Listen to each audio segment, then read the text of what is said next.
মিছিলে নিয়ে হত্যা করবে, এইরকম বর্বরতার দৃশ্য দেখার জন্য বাংলাদেশ প্রস্তুত নয়।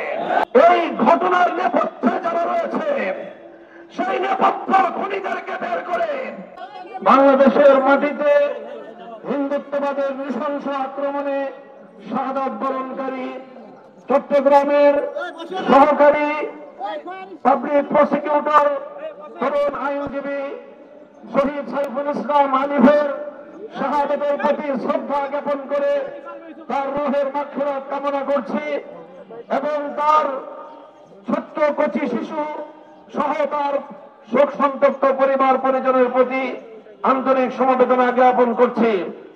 সংগ্রামী তৌহিদি জনতা, আজ এই বিক্ষোভ সমাবেশের মাধ্যমে আমরা আমাদের হৃদয়ের ব্যথাটুকু জাতির সামনে, মানুষের বিবেকের সামনে উপস্থাপন করার জন্য এখানে সমবেত হয়েছি।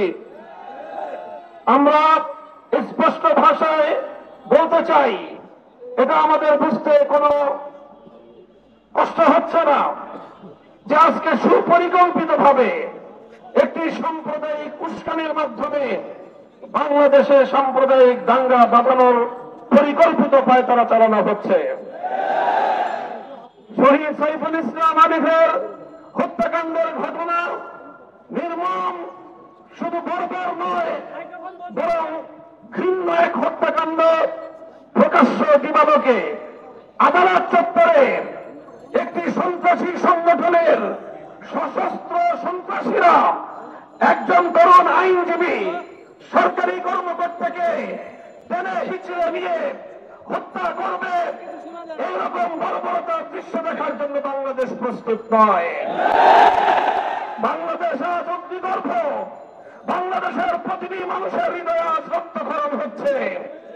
বাংলাদেশের অন্তর্বর্তীকালীন সরকারকে আমরা বলতে চাই, মানুষের এই ক্ষোভ, মানুষের হৃদয়ের রক্তক্ষরণকে আপনারা বুঝবার চেষ্টা করুন এবং যে সকল হত্যাকারী হিসেবে চিহ্নিত ঘাতকদেরকে গ্রেফতার করা হয়েছে তাদেরকেই শুধুমাত্র বিচারের আওতায় আনলে চলবে না।